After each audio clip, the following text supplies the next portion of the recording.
കുട്ടികളിൽ ഓട്ടിസം ഉണ്ടോ ഇല്ലേ എന്നുള്ളൊരു കൺഫ്യൂഷൻ പലർക്കും ഉണ്ടോ? എന്തൊക്കെയാണ് അതിൻ്റെ ഒരു ബേസിക് സിംറ്റംസ് നമുക്ക് പറഞ്ഞു കൊടുക്കാൻ പറ്റും? സോ ഓട്ടിസം ഒരു ന്യൂറോ ഡെവലപ്മെൻറ്റൽ ഡിസോർഡർ ആണ്. അതായത് സാധാരണയിൽ നിന്ന് വ്യത്യസ്തമായിട്ടാണ് ആ കുട്ടികളുടെ ബ്രെയിൻ ഡെവലപ്പ് ചെയ്തിരിക്കുന്നത്.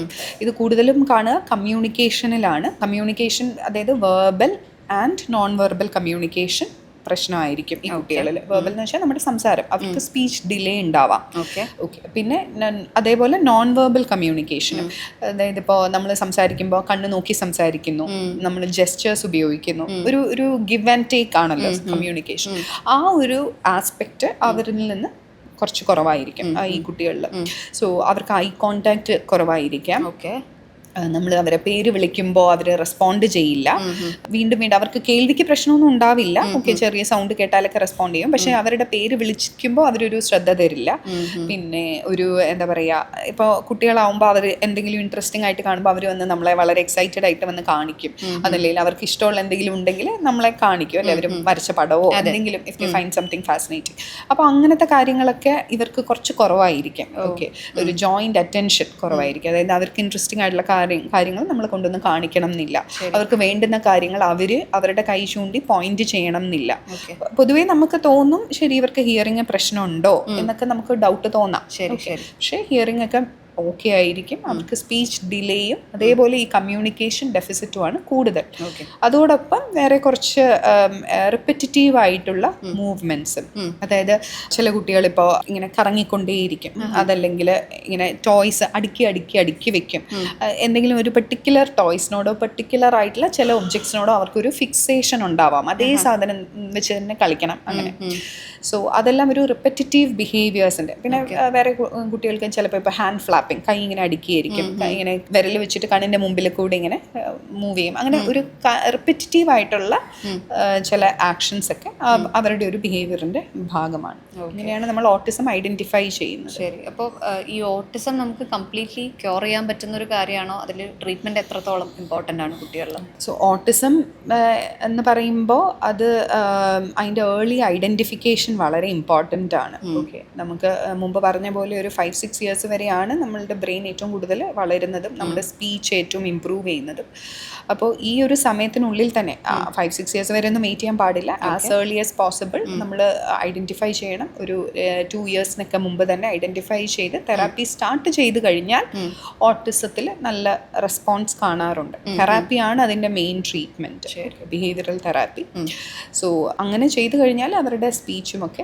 ഇപ്പോൾ ചില മൂവീസ് കാണുന്ന സമയത്ത്, എസ്പെഷ്യലി ഇപ്പോൾ താരേ സമീൻ പർ പോലുള്ള മൂവിയിലൊക്കെ നമ്മൾ കുട്ടികളുടെ ചെറിയ ചെറിയ പ്രശ്നങ്ങൾ പോലെ കാണുന്നത്, ഇപ്പോൾ ലെറ്റേഴ്സ് ജമ്പ് ചെയ്ത് കാണുന്നു, അല്ലെങ്കിൽ ഭയങ്കര ഇമാജിനേഷൻസ്, വിയേർഡായിട്ടുള്ള കുറേ സ്വപ്നങ്ങളൊക്കെ വന്ന് പറയുന്നു. അപ്പോൾ ഓട്ടിസം ആണോ അത്, അല്ലെങ്കിൽ വേറെ ഏതെങ്കിലും അസുഖമാണോ, ഇതിൽ എന്തെങ്കിലും വേരിയേഷൻസ് ഉണ്ടോ? ഇതിനെപ്പറ്റി ആൾക്കാർക്ക് പൊതുവെ ഒരു ഡൗട്ട് വരാറുണ്ട്. അതിനെ മാം എങ്ങനെ അഡ്രസ്സ് ചെയ്യും? സോ താരേ സമീൻ പറിൽ കാണിച്ചിരിക്കുന്നത് ഒരു ലേണിംഗ് ഡിസബിലിറ്റി ആണ്. അതായത് ആ കുട്ടിക്ക് ഇപ്പോൾ ലെറ്റർ ഐഡൻറ്റിഫിക്കേഷൻ, ബിക്ക് പകരം ഡി, അങ്ങനെ തിരിച്ച് ഒരു കറക്റ്റായിട്ട് ലെറ്റർ ഐഡൻറ്റിഫിക്കേഷനും പഠിക്കാനുള്ള ഒരു ബുദ്ധിമുട്ടുമാണ് കൂടുതൽ. സോ അത് ലേണിംഗ് ഡിസബിലിറ്റി അല്ലെങ്കിൽ ഡിസ്ലെക്സിയ എന്നുള്ളൊരു ഗ്രൂപ്പിൽ പെടും.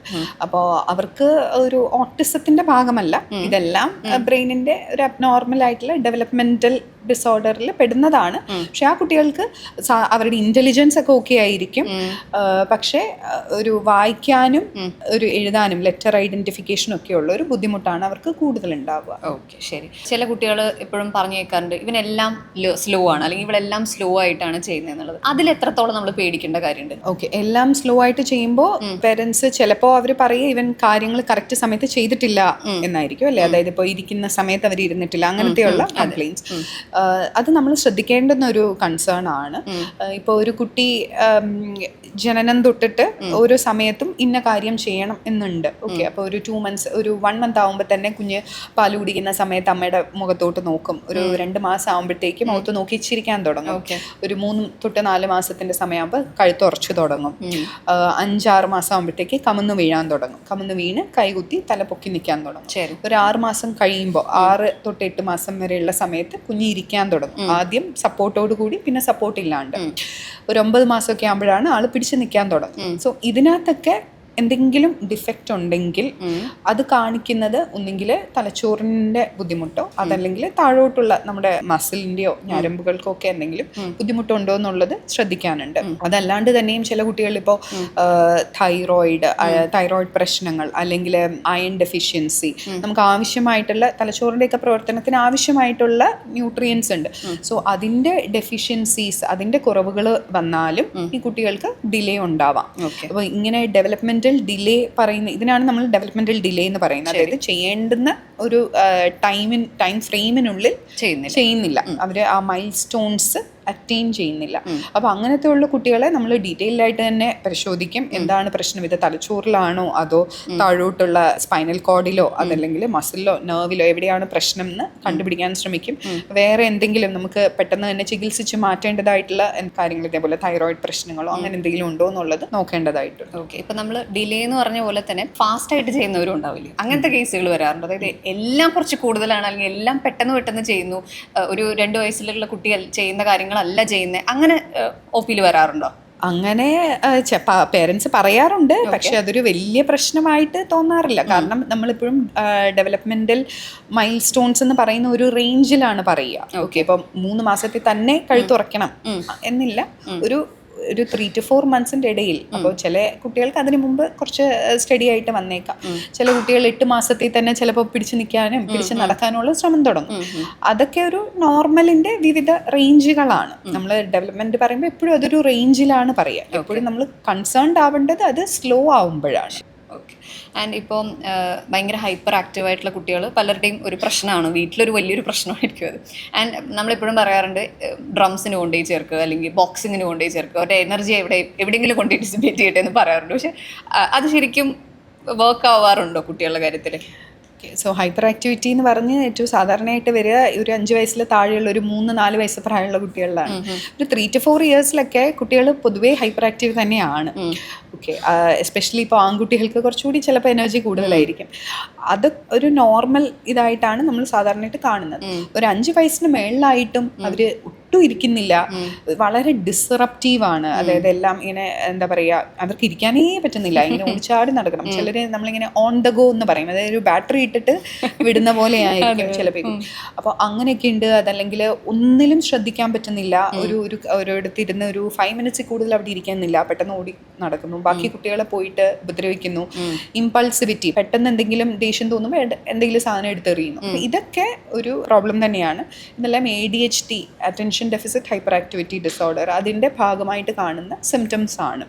നമുക്ക് ടാക്കിൾ ചെയ്യാൻ എന്തെങ്കിലും ഇത് ടാക്കിൾ ചെയ്യാൻ ADHDക്കും ആദ്യം ഒരു 5 വയസ്സിൽ താഴേക്ക് ഈ സിംറ്റംസ് പ്രകടിപ്പിച്ച് തുടങ്ങുകയാണെങ്കിൽ നമ്മൾ ആദ്യമായിട്ട് തെറാപ്പി തന്നെയാണ് സ്റ്റാർട്ട് ചെയ്യുക, ബിഹേവിയറൽ തെറാപ്പി.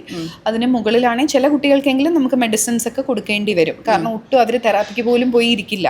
അപ്പോൾ അങ്ങനെയുള്ള കുട്ടികളെ ഇപ്പോൾ പുറത്തൊക്കെ കൊണ്ടുപോകുമ്പോൾ മാതാപിതാക്കൾക്ക് തന്നെ മാനേജ് ചെയ്യാൻ ഭയങ്കര ബുദ്ധിമുട്ടാണ് എന്നൊക്കെ പറയുമ്പോൾ നമ്മൾ അവർക്ക് ചെറിയ ഡോസിൽ മെഡിസിൻ സ്റ്റാർട്ട് ചെയ്ത് അങ്ങനെ ഒരു 3-4 മെഡിസിൻസ് ഒക്കെ അതിനു വേണ്ടി ഉണ്ട്. അപ്പോൾ അതിനകത്ത് ഓരോന്നായിട്ട് ട്രൈ ചെയ്യേണ്ടി വരും. ഞാനിപ്പോൾ ഇതുപോലെ തന്നെ ഹൈപ്പർ ആക്റ്റീവ് ആയിട്ടുള്ള കുട്ടികളെ ഈ പറഞ്ഞ പോലെ ഒരു തെറാപ്പിക്ക് കൊണ്ടുവരിക എന്നൊക്കെ പറഞ്ഞാൽ എല്ലാ പാരൻസും അതിനോട് വളരെ ഓക്കെ ആയിട്ട് റെസ്പോണ്ട് ചെയ്യണം എന്നില്ല. തെറാപ്പി അല്ലെങ്കിൽ ഒരു സൈക്യാട്രിസ്റ്റിനെ കാണാൻ പോകുന്നു അല്ലെങ്കിൽ ഒരു പീഡിയാട്രിഷ്യൻ, ഇത് ഇപ്പോഴും ഒരു സ്റ്റിഗ്മ നിലനിൽക്കുന്ന ഒരു സാധനമാണ്. അങ്ങനെയുള്ള ആൾക്കാരെ നമ്മൾ എങ്ങനെ പറഞ്ഞ് മനസ്സിലാക്കിപ്പിക്കാറ് ഡോക്ടർ? സോ മിക്ക ന്യൂറോളജിക്കൽ അസുഖത്തിലും നമ്മൾ ഫേസ് ചെയ്യുന്ന ഒരു പ്രോബ്ലമാണ് ഈ സ്റ്റിഗ്മ. അതായത് ഇപ്പോൾ തെറാപ്പിക്ക് കൊണ്ടുപോകുമ്പോൾ എന്ത് വിചാരിക്കും, പിന്നെ പെൺകുട്ടികളാണെങ്കിൽ പ്രത്യേകിച്ചും ഇപ്പോൾ അപസ്മാരമാണെങ്കിൽ അവർക്ക് മരുന്ന് കൊടുക്കുന്നതിനെ പറ്റിയുള്ള സ്റ്റിഗ്മ. ഇപ്പോൾ ഒരു 10-13 വയസ്സുള്ള കുട്ടികളിൽ ചില സ്ട്രെസ് റിലേറ്റഡ് ബിഹേവിയേഴ്സ് ഒക്കെ ഉണ്ടെങ്കിൽ നമ്മൾ പറയും ഒന്ന് സൈക്കോളജിസ്റ്റിനെ ഒന്ന് കാണിക്കുക. അതൊക്കെ അവർക്ക് കുറച്ച് സ്റ്റിഗ്മ തന്നെയാണ്. പക്ഷേ നമ്മൾ മനസ്സിലാക്കേണ്ടത് ഇതെല്ലാം ഇവരുടെ ക്വാളിറ്റി ഓഫ് ലൈഫിനെ ഒരുപാട് അഫക്റ്റ് ചെയ്യുന്ന കാര്യങ്ങളാണ്. നമ്മൾ സമയത്ത് തന്നെ ഇതിനെല്ലാം ചികിത്സിച്ച് ഭേദമാക്കിയില്ലെങ്കിൽ അവരുടെ ഡേ ടു ഡേ ലൈഫിനെ അത് ഒരുപാട് അഫക്റ്റ് ചെയ്യാം. പിന്നെ ഇതിൽ എല്ലാം പലതും ഇപ്പോൾ ഈ സ്ട്രെസ് റിലേറ്റഡ് അസുഖങ്ങൾ അല്ലെങ്കിൽ സൈക്യാട്രിക് പ്രശ്നങ്ങൾ അതൊക്കെ നമുക്കിപ്പോൾ അറിയാം. നമ്മുടെ തലച്ചോറിലെ ചെറിയ ന്യൂറോ ട്രാൻസ്മിറ്റേഴ്സ് എന്നൊക്കെ പറയുന്ന സംഭവങ്ങളുണ്ട്, ഓക്കെ, കെമിക്കൽസ്, അതിൻ്റെയൊക്കെ ഒരു ഇംബാലൻസ് കാരണമാണ് ഇത് പലതും വരുന്നത്. സോ അതൊക്കെ നമ്മൾ നമ്മൾ ചികിത്സിച്ച് അതിനാവശ്യമായിട്ടുള്ള മരുന്ന് കൊടുക്കേണ്ടത് വളരെ ഇമ്പോർട്ടൻ്റ് ആണ്. തെറാപ്പിയും പലപ്പോഴും ഇപ്പോൾ നമ്മൾ ഈ ഡെവലപ്മെൻറ്റൽ ഡിലേ ഉള്ള കുട്ടികളിൽ ഫിസിയോതെറാപ്പി ഒക്കെ പറയും. അപ്പോൾ പല പേരൻസും ഇങ്ങനെ ഡെയിലി പോകണോ അതല്ലെങ്കിൽ അത്ര ദൂരം പോയി തെറാപ്പി സെൻറ്ററിൽ പോകണോ എന്നൊക്കെയുള്ള ചോദ്യങ്ങൾ വരാറുണ്ട്. പക്ഷേ നമ്മൾ ഒരു 5 to 6 years വരെ ആണല്ലോ മുമ്പ് പറഞ്ഞ പോലെ തലച്ചോറ് ഏറ്റവും കൂടുതൽ വളരുക. ഒരു 6 വയസ്സുള്ള ഒരു കുട്ടിയുടെ തലച്ചോറ് 90% ഒരു മുതിർന്ന ആളുടെ തലച്ചോറിന്റെ വലിപ്പം എത്തിയിട്ടുണ്ട്. സോ ആ ഒരു ടൈമാണ് നമ്മളുടെ ഏറ്റവും ക്രിട്ടിക്കൽ പീരീഡ്. അപ്പോൾ ഈ സമയത്തിനുള്ളിൽ നമ്മൾ ഇന്റർവീൻ ചെയ്യുകയും ആവശ്യമായിട്ടുള്ള തെറാപ്പി ചെയ്യുകയും ചെയ്താൽ കുട്ടി ഒരുപാട് ഇമ്പ്രൂവ്മെന്റ് വരും. തെറാപ്പി കൊണ്ട് നമ്മൾ ഉദ്ദേശിക്കുന്നത് ഈ തലച്ചോറിന്റെ നോർമൽ ഡെവലപ്മെന്റിനെ ഒന്ന് സ്റ്റിമുലേറ്റ് ചെയ്യാനാണ്. അപ്പോൾ അത് ആ ഒരു ടൈമിനുള്ളിൽ തന്നെ നടക്കണം. ഇതേപോലെ തന്നെ ഇപ്പോൾ നമ്മൾ കേൾക്കുന്ന ഒരു കാര്യമാണ്, ഇപ്പോൾ വാക്സിനേഷൻസ് ചെയ്യുന്ന സമയത്ത് കുട്ടികൾ ഓട്ടിസ്റ്റിക് ആവാനുള്ള സാധ്യത കൂടുന്നു എന്നുള്ളത്. അതിൽ എത്രത്തോളം സത്യമുണ്ട്? ഇത് കുറേ നാളായിട്ട് കേൾക്കുന്ന ഒരു സംഭവമാണ്. ഒരു 1998 ഒരു ഡോക്ടർ, ഒരു ആൻഡ്രൂ വേക്ക്ഫീൽഡ്, ബ്രിട്ടനിലാണെന്ന് തോന്നുന്നു, പുള്ളി ഒരു ആർട്ടിക്കിൾ എഴുതി. ഒരു 12 കുട്ടികളിൽ MMR വാക്സിന് ശേഷം ഓട്ടിസം വന്നു. അതിനുശേഷം ഈ സ്റ്റഡി ചെയ്തത് തെറ്റാണെന്നും ഡേറ്റ ആ സ്റ്റഡിക്കകത്തുണ്ടായിരുന്ന ഡേറ്റ ഫ്രോഡ് ആയിരുന്നു എന്നൊക്കെ കണ്ടുപിടിക്കപ്പെട്ടു. ഡോക്ടറിന്റെ ലൈസൻസ് ഒക്കെ പോയി. സോ പക്ഷേ ആ ഒരു സെക്കൻഡ് പാർട്ട് എപ്പോഴും പ്രചരിച്ചിട്ടില്ല. അപ്പൊ ഇന്ന് നമ്മൾ അങ്ങനത്തെ കാര്യങ്ങളാണ് വിശ്വസിച്ചുകൊണ്ടിരിക്കുന്നത്. ഓട്ടിസം എന്ന് പറയുന്ന ഏതെങ്കിലും ഒരു കാരണം കൊണ്ട് വരുന്ന ഒരു സംഭവം അല്ല. ഓട്ടിസം യൂഷ്വലി ഒരു പല ജനറ്റിക് ആയിട്ടുള്ള വേരിയേഷൻസ്, ഒരു കുട്ടിയിൽ ഒറ്റ ജനറ്റിക് വേരിയേഷൻ മാത്രം കൊണ്ടായിരിക്കില്ല സാധാരണമായിട്ട് ഓട്ടിസം വരുന്നത്. അങ്ങനെ വരുന്നതുകൊണ്ട്, പക്ഷേ ഒരു ഗ്രൂപ്പ് ഓഫ് ജനറ്റിക്, പല ചെറിയ ചെറിയ ജനറ്റിക് വേരിയേഷൻസ്, അതിനോടൊപ്പം എൻവയൺമെന്റൽ ഫാക്ടേഴ്സ് ഇപ്പോൾ നമ്മൾ വയറ്റിനകത്തുള്ള പ്രീനേറ്റൽ ടൈമിൽ എന്തെങ്കിലും സ്ട്രെസ്സസ് ആവാം, അല്ലെങ്കിൽ എന്തെങ്കിലും മെഡിക്കേഷൻസ് ആവാം, അതിനുശേഷമുള്ള ന്യൂട്രീഷൻ ആവാം. അങ്ങനെ പല കാരണങ്ങളും കൊണ്ടാണ് ഒരു കുട്ടിക്ക് ഓട്ടിസം ഉണ്ടാകുന്നത്. ഇപ്പം ചില പേരൻസ് പറയാറുണ്ട് ഈ വെർച്വൽ ഓട്ടിസം എന്നൊക്കെ, അതായത് കുട്ടിക്ക് പെട്ടെന്ന് സ്ക്രീൻ ടൈം കാണിച്ചിട്ട് ഓട്ടിസം വന്നു എന്നുള്ളത്. അതിന് ഒരു ടേമും ഉണ്ട്, വെർച്വൽ ഓട്ടിസം. പക്ഷെ അങ്ങനെ സ്ക്രീൻ ടൈം മാത്രമല്ല അവിടെ കോസ് ചെയ്യുന്നത്. ഈ പല ജനറ്റിക് കാരണങ്ങൾ കൊണ്ട് റിസ്ക് ആയിട്ടുള്ള ഒരു കുട്ടിക്ക് ഇതേപോലത്തെ ഓരോ ട്രിഗേഴ്സ് വരുമ്പോൾ അവർക്ക് അവർ പ്രോൺ ആവുന്നു. അപ്പോൾ നമ്മൾ ഇതേപോലെ എൻവയൺമെന്റൽ ഫാക്ടേഴ്സ് വരുമ്പോൾ അവർ ആ സിംറ്റംസ് കാണിക്കുന്നു. സോ അതിൻ്റെ ഒരു ഭാഗം മാത്രമാണ് ഇത്. വാക്സിൻസ് കൊണ്ട് ഓട്ടിസം വരുന്നത് ഇതുവരെയും ഒരു 100% വിശ്വസനീയമായി സയന്റിഫിക്കായി പ്രൂവ് ചെയ്തിട്ടില്ല. ഓക്കെ, നമുക്ക് പക്ഷെ ഒരു കാര്യം അറിയാം, വാക്സിൻസ് കൊണ്ട് എന്താണെങ്കിലും ഡേഞ്ചറസ് ആയിട്ടുള്ള അസുഖങ്ങൾ കുറയും. സോ നമ്മൾ ഓട്ടിസം കോസ് ചെയ്യും എന്ന് വിചാരിച്ചുകൊണ്ട് ഒരിക്കലും വാക്സിൻസ് എടുക്കാതിരിക്കരുത്. ഓക്കെ. ആൻഡ് ഇപ്പോൾ ഈ ബ്രെയിൻ ഡെവലപ്മെൻറ്റ് അത്രയും ക്രൂഷ്യൽ ആയതുകൊണ്ട് തന്നെ നമ്മൾ ഒരുപാട് ഒറ്റമൂലികളൊക്കെ പരീക്ഷിക്കാറുണ്ട്. കുട്ടികൾക്ക് ബ്രഹ്മി കലക്കി കൊടുക്കുന്നു, അരച്ചു കൊടുക്കുന്നു, അങ്ങനെയൊക്കെ. ഇതിലൊക്കെ ശരിക്കും എത്രത്തോളം ഗുണമുണ്ട്? ശരിക്കും അതിൽ എത്രത്തോളം ഗുണമുണ്ടെന്ന് നമുക്കറിയില്ല. ഒരു കാര്യം എന്ന് വെച്ചാൽ നമ്മളുടെ ഒരു കുട്ടിയുടെ ബ്രെയിൻ ഡെവലപ്മെൻറ്റ് ഏറ്റവും ഇമ്പോർട്ടൻ്റ് ആയിട്ടുള്ളത് ആദ്യത്തെ ഒരു 1000 days ആണ്. ഫസ്റ്റ് 1000 days അതാണ് ക്രിട്ടിക്കൽ പീരീഡ്. ഫസ്റ്റ് 1000 days എന്ന് വെച്ചാൽ നമ്മൾ അമ്മയുടെ ഗർഭപാത്രത്തിൽ ഉരുവാവുന്ന സമയം തൊട്ട് 2 വയസ്സ് വരെ. ഓക്കെ. സോ നമ്മളൊരു നല്ലപോലെ ബ്രെയിൻ ഡെവലപ്മെൻറ്റിന് വേണ്ടിയിട്ട് നമുക്ക് ചെയ്യാൻ പറ്റുന്ന കാര്യങ്ങൾ, ഒന്ന് ഗർഭാവസ്ഥയിൽ തന്നെ സ്റ്റാർട്ട് ചെയ്യുന്നു. അമ്മയുടെ ന്യൂട്രീഷൻ, അമ്മയുടെ ഭക്ഷണം, നല്ല സമീകൃതമായ ആഹാരം കഴിക്കുക. പിന്നെ അതേപോലെ എല്ലാ ടെസ്റ്റുകളും, ഡോക്ടർ നിർദ്ദേശിക്കുന്ന ടെസ്റ്റുകളൊക്കെ ചെയ്യുക. പ്രധാനമായിട്ടും ഫോളിക് ആസിഡ് എല്ലാ ഗർഭിണികൾക്കും ഇപ്പോൾ നിർബന്ധമാണ്. ഫോളിക് ആസിഡിൻ്റെ കുറവ് പല ന്യൂറോളജിക്കൽ അസുഖങ്ങളും ഉണ്ടാക്കാം. ന്യൂറൽ ട്യൂബ് ഡിസോർഡേഴ്സ് എന്നൊക്കെ പറഞ്ഞിട്ട്, അതായത് നമ്മുടെ തലച്ചോറിൻ്റെയും സ്പൈനൽ കോഡിൻ്റെയും വളർച്ചയെ സാരമായി ബാധിക്കുന്ന പ്രശ്നങ്ങളാണ്. സോ ഫോളിക് ആസിഡും അയണും ഒക്കെ നിർബന്ധമാണ്. ഓക്കെ. പിന്നെ തൈറോയിഡ്, BP, ഷുഗർ ഇങ്ങനത്തെ ബുദ്ധിമുട്ടുകൾ ഉണ്ടെങ്കിൽ അത് കൺട്രോൾ ചെയ്യാൻ ഉള്ള ശ്രമം. അപ്പോൾ ഡോക്ടേഴ്സിൻ്റെ നിർദ്ദേശപ്രകാരം അതൊക്കെ അതിന് വേണ്ടിയിട്ടുള്ള മരുന്നുകൾ കഴിക്കുക. പൊതുവെ സ്ട്രെസ്സും കുറയ്ക്കാൻ ശ്രമിക്കുക. ജനിച്ച് കഴിഞ്ഞിട്ടുള്ള സമയത്ത് കുഞ്ഞിൻ്റെ ഭക്ഷണം, ആദ്യത്തെ 6 മാസം മുലപ്പാൽ തന്നെ. കുഞ്ഞിൻ്റെ ബ്രെയിൻ ഡെവലപ്മെൻറ്റിന് ആവശ്യമായിട്ടുള്ള ഒരുപാട് കാര്യങ്ങൾ മുലപ്പാലിൽ അടങ്ങിയിട്ടുണ്ട്. ആദ്യത്തെ 6 മാസം മുലപ്പാൽ തന്നെ കൊടുക്കാൻ ശ്രമിക്കുക. അതിനുശേഷം മുലപ്പാലിനൊപ്പം സമീകൃതമായ ആഹാരം തന്നെ, പ്രോട്ടീൻ, കാർബോഹൈഡ്രേറ്റ്സ്, ഹെൽത്തി ഫാറ്റ്സ്, അതെല്ലാം അടങ്ങിയ ഭക്ഷണം കൊടുക്കുക.